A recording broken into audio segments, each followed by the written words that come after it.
So movie cliches. We all know certain movie cliches. We all get annoyed by them. But this is movie cliches that just annoy me personally. I'm not going to go through all the usual ones of like the laser shooting up into the sky cliche, or the bad guys attacking one at a time instead of all ganging up on the hero at once. That cliche, or the I'm putting a team together cliche. Like, actually, seriously, yeah. Like, stop saying that in movies. Stop saying I'm putting a team together. We get it. We get it. We all know you're putting a team together. That's why we're seeing these superhero movies, because you're putting a team together. You don't need to say that in every trailer, okay? So yes, not those kind of cliches. These are ones that just grind my gears personally. You know what really grinds my gears? Let me know if this sounds familiar to you. Humanity are a plague on this planet. They're a virus destroying the natural ecosystem. So now, this apocalyptic thing that's happening is nature correcting the balance and wiping out humanity. Blah, blah. Okay, shut up, okay? Humans are not a virus. I'm sick of all that crappy movies of like, humanity is a plague, blah, blah, or like aliens show up and say that. You know what? We're not a plague, okay? We're really not. Like, you know how many animals have gone extinct on this planet long before humans ever existed here? Like, I mean, we didn't kill the dinosaurs. Them disappearing had nothing to do with us. How many other species have disappeared that had nothing to do with us? It just seems to be the way it is here on this planet, you know? Like, different species are arriving and disappearing all the time. Humans, we're actually the only ones that are actually trying to save species that are going extinct. This kind of like self-loathing and sort of looking down at other humans, it's just tiresome. You know, we don't hate the environment. I mean, how many people here like know anybody who like actually enjoys polluting the environment? Nobody does. We all go on hikes because we all like seeing this stuff. Yeah, even the corporate guy who pollutes a lake, he doesn't do it because he hates the environment, he does it because he loves money. And I guarantee you that corporate guy on other weekends, he's out there fishing at other lakes, obviously, but he's out there fishing, enjoying nature as much too. Stop crapping on like humans are the worst thing that's ever happened to this planet. No, we're just one thing that happens. Yeah, we affect the environment because our existence affects the environment. That happens with all animals. A grizzly bear, a grizzly bear simply by existing totally changes the food chain from what it would otherwise be if he wasn't there. Okay, it's just the way it is. You exist, you affect the environment around you. Stop crapping on like humans are a plague. We're not.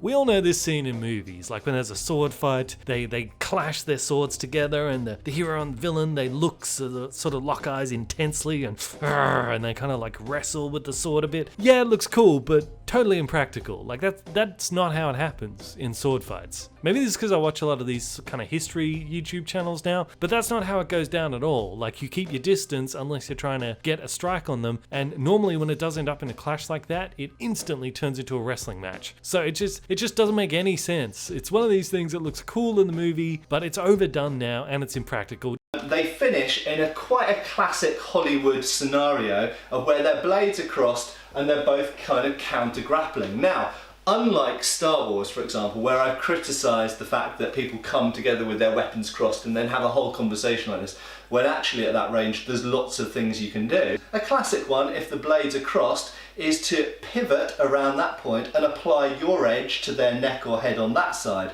or conversely, to do the exact reverse and hit them with the pommel. You can, of course, couple those things up with a kick or a knee to the lower parts. Just don't do it. If you want them to look cool, just have them making like a cool guard pose. I mean, that's practical. You got to keep your guard up, and you can still get the look cool for the movie thing. Just stop doing the clash. And you know, there's also a version of the clash which is like a energy clash. Like, you got two characters like shooting lightning at each other, and like the hero's like shooting like white lightning, and the villain's shooting black lightning or something like that. And the two lightning hits each other, and there's like a glowing ball in the middle, and they're like, it's kind of like a clash. Stop doing that, okay? Stop it. It's stupid, because all that needs to happen is one of them just needs to drop down to a knee, it'll go over his head, and then you get him from the ground, okay? Stop doing the lightning clash too, it doesn't work.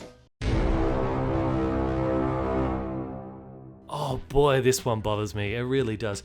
The boy and the girl, at first they meet and they don't get along, but over time they fall in love. Does anybody know a couple that have actually gotten together through that way? I don't think I've ever heard of it in real life. Outside of movies, this doesn't exist at all. Generally, if a guy and a girl meet each other and they hate each other, they're not going to fall in love later on. Generally, the people you like when you first meet them, you like. The people you don't like, you don't like. It's just the way it works. I get that, when a guy and a girl, when the whole sort of dating, vibing thing is going on, there's like a bit of teasing going on there. So to some people, it might seem like they hate each other, but it's like teasing. But there's always like an undercurrent of that they like each other. You know if you like someone pretty much immediately as soon as you meet them, within seconds. Just this never happens. Okay, so stop putting in movies.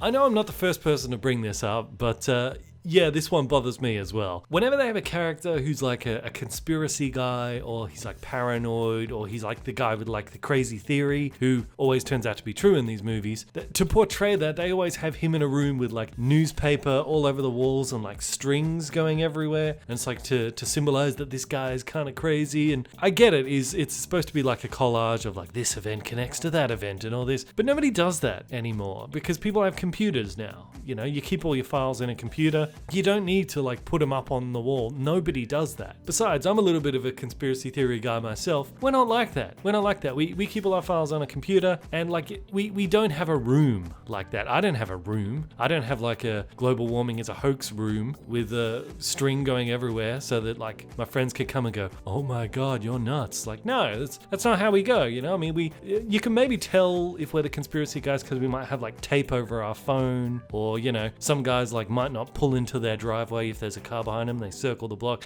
little things like that. But most of all, us conspiracy guys, we just kind of we just ghost it, you know, because we want to appear like normal, like everyone else. And also this like conspiracy guy always has like the secret room. Real conspiracy guys don't have a secret room because we don't really want to keep our conspiracy secret. We're always on the lookout to convert other people. There's nothing secretive about us. We're the kind of guys that like any conversation about the news, we always find a way to spin it into our conspiracy because we're always trying to convert everybody else. You know, like someone will be like, hey, what's the weather going to be like next weekend? And you'll be like, you know, if they can't accurately predict what the weather's going to be like this weekend, you know, how can we know that they're right about global warming, what's going to happen 1,000 years from now? And your friend's like, oh, shut up. You know, I mean, that's what we're like. Not in this secret dark room with string going everywhere. You know, we want to pretend to be normal. You know what else has been starting to bother me quite a lot? Maybe it's because I've been watching a lot of Bill Burr's comedy recently, but he's been pointing this out. He like makes fun of like the strong female characters, and that's been bothering me for a while. But I'm like, where are all the dumb women in movies now? You know, why is it whenever there's a character who's an idiot, whenever there's a dumb character, it always has to be a male dumb character? What, there aren't stupid women out there? I know there are. I mean, it used to be that you could put in like the bimbo character. Now you can't even do that anymore. Like they always need to make it that the female characters are smarter than the male character. You can never have a dumb female character. Why not? Women do dumb stuff too. And why is it these smart female characters, they always have like the best comeback? They always have the zinger, and everyone goes, "Whoa, you showed him." Dude, women in real life do not have very good comebacks, okay? They just don't. They don't. They get upset, or they say, oh, that crossed the line, or something like that. Or if they do have a comeback, they pretty much only have one comeback, and it's usually something like, you probably don't get laid. You know, they always go to that. Like, that's like their one go-to line of like a comeback. But like Bill Burr says, just balance it out a bit. Have some dumb women every now and then. Doesn't always have to be dumb guys. It's kind of like, I like Skyfall, because it had like a villainous gay character. And I was like, yeah, the gay guy in the movie doesn't always have to be the good guy. You know, there are some gay guys that are scumbags out there. Why not have some more scumbag gay guys in movies? Same with women. They don't always have to be super smart and everything. Just you know, have some dumb female characters from time to time. You won't die. It's not the end of the world. Hi guys, I just wanted to let you know, if you need any artwork done, the guy you want to talk to is my buddy Jack Burchill. He designed the book cover for the book that I'm going to be releasing pretty shortly. He won the logo making competition for Movie Mania, but this guy does so much more than that. He does comic books, he does puppets, he does full entire costumes, he's a sculptor, he's a writer, he's really a jack of all trades. I'm extremely happy with the work that he's done. If you need any kind of artistic work done for pretty much any project, Jack is the guy you want to talk to. You can contact him on his website or his Instagram, all of which are linked below. Alright, let's get back into it. Alright, so this is just my weird little movie cliches rant while I'm waiting for the copyright strike to clear on the other video I was supposed to upload today, but now I have to wait. But anyway, let me know what movie cliches really annoy you in the comment section. Is it like the singing woman? Does the singing woman annoy you? Like, you know, whenever there's like a character who dies and they want to emphasize how tragic it is, they always have this singing woman come over and go, you know, just like, oh wow, isn't this tragic? Like, that's kind of annoying. Yeah, I don't want singing woman anymore. So let me know in the comment section what movie cliches grind your gears. I'm Bandit, this is Bandit Incorporated. Until next time, I will see you guys in the comments.